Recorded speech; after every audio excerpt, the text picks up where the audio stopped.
자, 코로나 와중에도 지금 선거는 진행됩니다. 오늘 금요 칼럼요.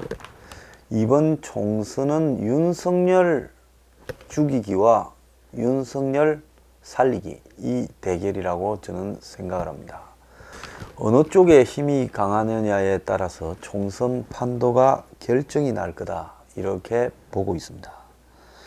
그래서 지금 이 여권이 총선을 앞두고 윤석열 죽이기를 다시 시작한 것은요, 매우 이례적이라고 저는 보고 있습니다.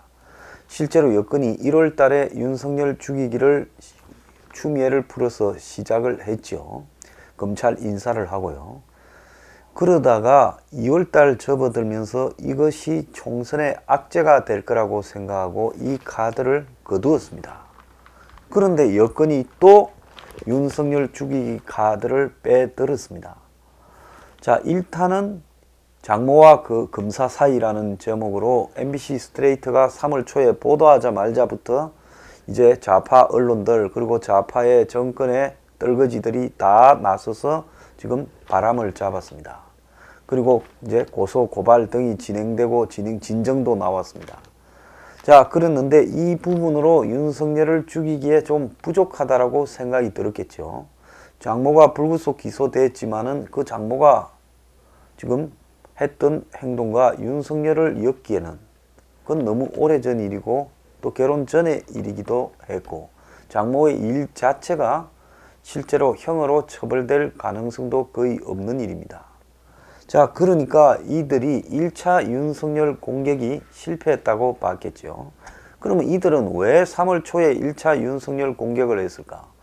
윤석열 총장이 2월 달에 접어들면서 지금 라임 사건에 대한 수사를 확대했고 검사까지 이제 파견을 받으면서 집중을 했습니다.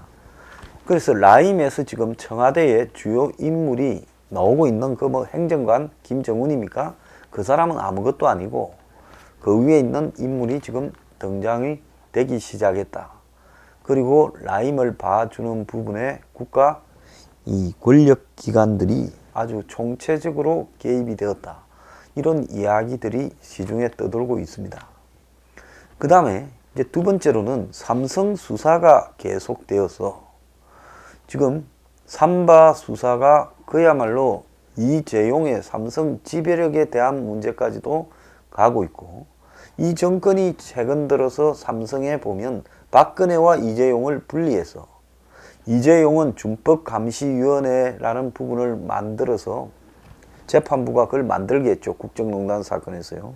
그래서 거기에서 한마디로 이재용의 퇴로를 열어주는 형태로 유도하고 있었습니다. 그걸 보면 이 정권과 이재용 간에는 상당히 제가 볼 때 정리가 좀 됐다.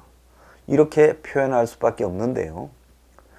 그런데 지금 윤석열 검찰이 이재용 삼성의 성계 문제에 본질적인 삼성 바이오로직 문제를 걸고 나오면서 이 정권과 이재용 간의 정리가 된 문제가 정리가 안 된 게 돼버렸죠.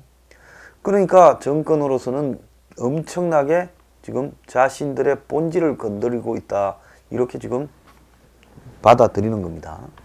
자, 그래서 이 문제가 지금 정권으로 하여금 히스테리컬하게 만들어서 안 되겠다. 지금 윤석열을 제거하기 위한 별동대를 하나 만들어야 되겠다. 그걸 총선을 앞두고 열린민주당이라는 걸 만들어 가지고 손혜원을 보내면 정봉주 가지고는 뭐 정봉주야 바람잡이에 불과하니까 약하지요. 손혜원을 보내 가지고 지금 그 열린민주당을 만들어서 그 당의 지지율이 지금 15%를 향해 가고 있습니다. 손혜원의 호언장담을 맞춰주고 있어요. 희한하지요. 그래서 이것은 누구나 이 정치를 좀 아는 사람이라면 청와대에서 최고 권력자가 손혜원에게 이걸 하라고 청부를 했고 그래서 손혜원이 하고 있는 거고 민주당과 열린민주당 사이의 티격태격은 그건 부차적인 쇼에 불과하다는 겁니다. 자, 그래서 거기에다가 지금 다 모으고 있어요. 최강욱이니 황희석이니 김의겸이니. 그래서 그쪽이 조국 살리기 역으로 조국 살리기라는 말은 윤석열 죽이기라는 표현을 그렇게 대놓고 윤석열 죽이기라고 못하니까 조국 살리기를 내걸고 있는 겁니다.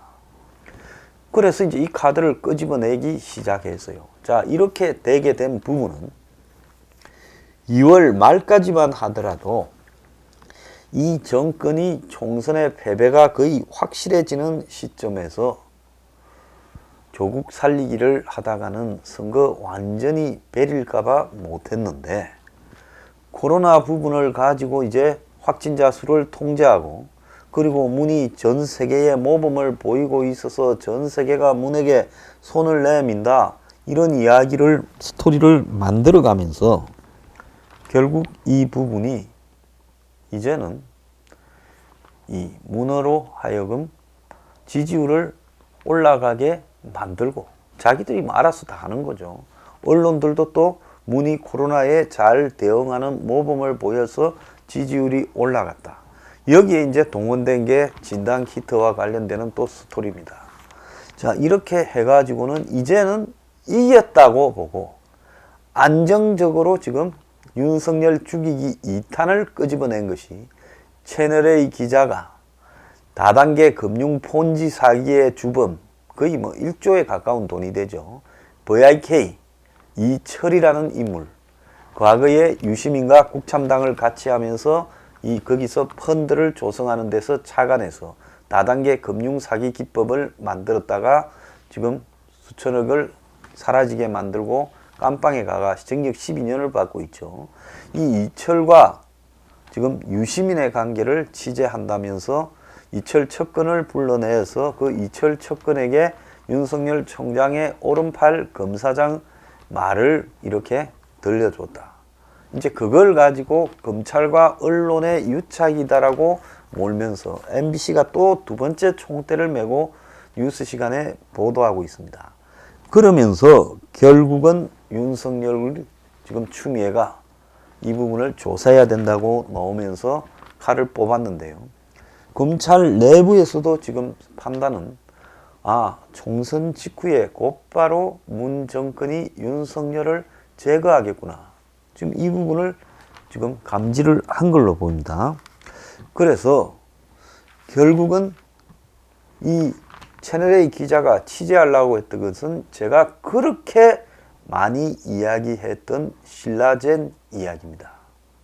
여기에 그저께 심재철 의원이 녹취록 일부를 공개했는데, 거기 보면 이제 등장하는 인물이 김수경, 양정철, 타겟민 등 비선 실세들이 이 정권에 영향을 미치고 있다라는 부분이죠. 근데 심재철은 그 내용을 다 까면 될 건데 수십 개가 있다면서 한 두어 개 맛만 보이고는 정권에 하는 걸 보면서 폭로하겠다. 결국은 총선과 관련해서 자신이 데미지를 입지 않는다. 내 총선에 좀 방해하지 마라. 이 이야기 했다고 저는 보고 있습니다. 그래서 좌우간 우리들 병원, 그리고 신라젠, 현재 진행 중인 라임 수사, 그리고 삼성 수사 등이 전부 문을 향하고 있는 모양새가 되면서 문은 이제 윤석열을 절대 그대로 두지 않겠다.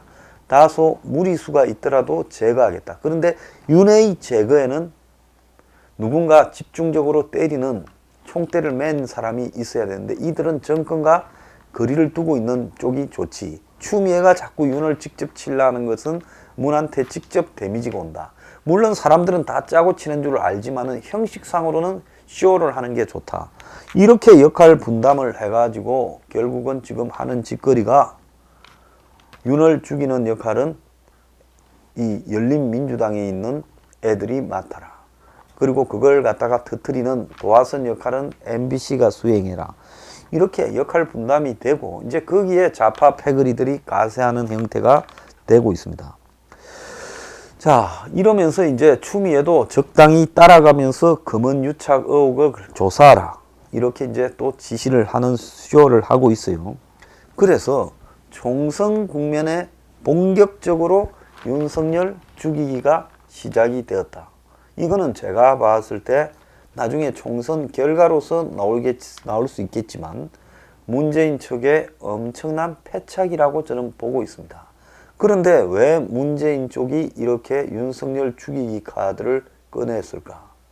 자, 이 부분은 지금부터 죽여야 총선 끝난 직후에 바로 쫓아내지. 이게 밥을 할라 해도 뜸을 들이는 시간이 필요하지. 곧바로 밥이 되는 건 아니잖아요. 활력만 좋다고요.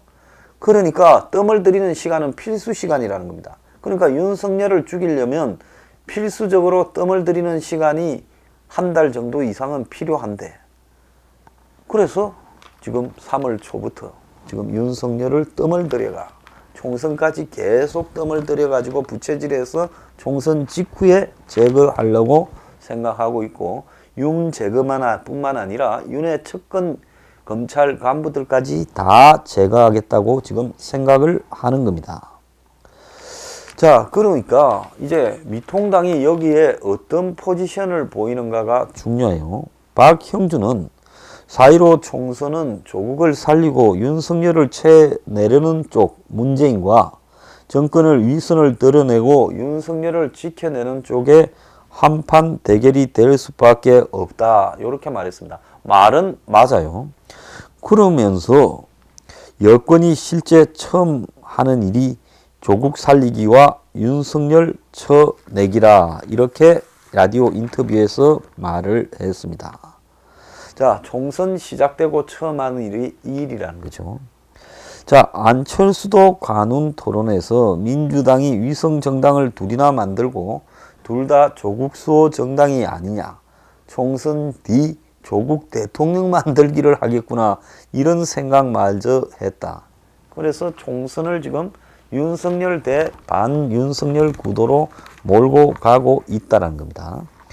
그래서 1월 중순 이후에 조국 이야기는 쑥 들어갔는데, 금태섭이 공천을 둘러싸고 시비, 그래서 결국 낙천됐고, 그 다음에 이제 친문 후보들이 등장을 했고, 김남국이, 그러다가 이제 갑자기 그 금태섭이 자리에 가겠다다가 낙천한 이 정봉주가 손혜원을 끌어들여 열린민주당을 만들면서 스토리가 지금 이제 또 노골적으로 2월 말을 넘기면서 본색을 드러내기 시작을 했어요. 윤석열을 죽이겠다.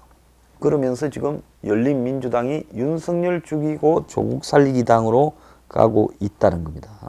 자, 국민은 지금 코로나로 6.25 이후에 최대 국난에 빠져 있습니다. 지금 이게 국난 아니면 뭐가 국난입니까? 그런데 이 와중에 킹덤에 나오는 좀비 때처럼 지금 조국을 지지한다는 세력이 슬금슬금 이제 본색을 드러내고 백주 대낮에 입에 피를 철철 흘리면서 지금 윤석열을 잡아먹겠다고 하고 있어요. 자, 윤석열이야말로 어쩔 수 없이 그도 문재인과의 관계에서 수열이 있습니다만은, 그가 과거 박근혜 정권부터 지금까지 일괄적으로 정치적 관점을 떠나 보여온 시각은 검찰권을 공정하게 행사하겠다라는 부분을 지속적으로 표명해온 보기 드문 검사다라는 부분은 그건 부인할 수 없는 부분이에요. 자, 조국은 지금 과거에 개혁 진보의 상징에서 특권의 상징이 됐고, 윤석열은 공정의 상징이 된 것은 맞아요. 이 속에서 총선을 앞두고 조국을 올려버렸습니다. 윤석열 죽이기도 올렸어요. 그래서 총선을 이기면 조국 살리기와 윤석열 죽이기는 국민 앞에 승인을 받은 것이다. 이렇게 이야기를 하려고 지금 이 짓을 하고 있는 겁니다. 좀 불리하다 싶었으면 안 했을 건데, 자기들 내부 판단으로 이제 이겼다라고 생각이 드는 거예요. 그래서 더 크게 이길 수도 있다. 그러면 지지층을 더 직결시키고, 그리고 당당히 이제는 조국과 윤석열 부분을 내걸고 국민 심판을 받고, 국민 심판을 받았으니까 총선에서 이기면 윤석열을 죽이겠다. 지금 그렇게 이야기를 하는 겁니다. 이들은 다 우리 한국 국민들의 인성이 양은 냄비 같아가지고 달가졌다 빨리 식습니다.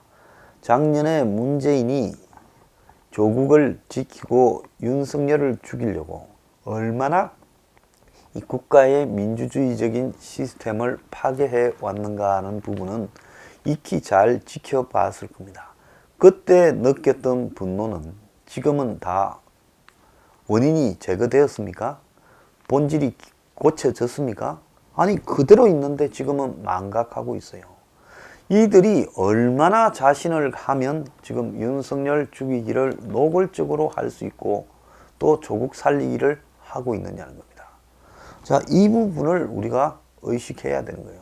미래통합당이 윤석열을 지키겠다고 박영준이 말을 했지만 미래통합당의 저런 말에는 전혀 신빙성이나 신뢰가 가지 않는 것은 또 어떤 이유겠습니까? 과연 미래통합당의 황교안 등이 윤석열을 지키는 부분에 신경을 썼습니까? 그렇잖아요. 지금 이쯤 되면 미래통합당이 수도권에 이 지금 출마자를 다 불러 모아서 국회 앞에서 회견을 하면서 조국을 살리고 윤석열을 죽이겠다라는 부분이 이게 문재인 정권의 총선 승리의 본질이다. 그걸 국민들이 인정해 주겠느냐? 그렇다면 그 이후에 조국이 살았다라고 떠들어도 우리가 할 말이 없어진다. 이렇게 기자회견만 한번 해보라 하세요. 이 짓을 할 수 있는가? 안 하지 않습니까? 그러면서 그냥 김종인이 들어와가지고 무슨 개혁안을 떠들고 있습니까? 일주일이 됐는데 그냥 상투적인 문정권에 대한 심판만 이야기하고 다니며 악수하고 다니고 있어요. 과거에 자기가 이야기했던 경제민주화도 접었어요. 자, 김종인은 여기에 들어오는데 아마 기득권 수구 보수 세력들의 반발로 사실은 못 들어올 건데 이번에는 별 반발이 없었어요. 그거는 뭔가 하면 그쪽에다가 경제민주화 주장 안 할게라는 정리가 좀 됐을 거라고 봅니다. 그리고 또 와서도 문재인 정권을 상대해서 경제 이슈가 아니더라도 개혁적인 이슈를 던지는 부분이 뭐가 있습니까? 그냥 악수하고 다녀요. 그럼 뭐 때문에 필요합니까? 김종인으로 상징되는 경제적 개혁이나 사회적 개혁에 대한 어떤 이슈 대립이 있습니까? 자, 김종인이 와서 조국을 직접 맹폭을 하면 이 미통당이 살아날 수도 있을 거 아닙니까? 그런데 맹폭도 안 해요. 김종인 입에서 윤석열 이야기가 나옵니까? 별로 나오지도 않아요. 자, 이거는 뭔가 하면 미통당의 관심은 총선은 그냥 적당히 치르면 적당히 그냥 누가 크게 이기거나 지거나 하지 않을 거니 그냥 이대로 끝내면 된다. 그러면서 이후에 이제 개혁만 관심을 가지고 있는 게 아니냐. 지금 이렇게 좀 볼 수 있다 봅니다. 그래서 지난번에 민주당 입장에 서서 새누리당 일당 독재 국회 저지가 절체절명의 과제라고 목표라고 했던 김종인이 이번에는 또 민주당 일당 독재를 막자 하고 반대쪽에 썼어요. 그 사람이 한 이야기 중에 딱 하나 옳은 거는 집권 여당이 이번 선거에 이기면 앞으로 무슨 짓을 할지 모른다. 그 말은 맞는 이야기입니다. 자, 공수처 1호로 윤석열을 잡아 넣기 전에 아마 옷을 벗기겠죠. 옷을 벗기고 잡아 넣으려고 들겠지요. 자, 이쯤 된다면 이제 이 나라는 아마 유사민주주의 독재 국가로 총선 이후에 전락해 갈 겁니다.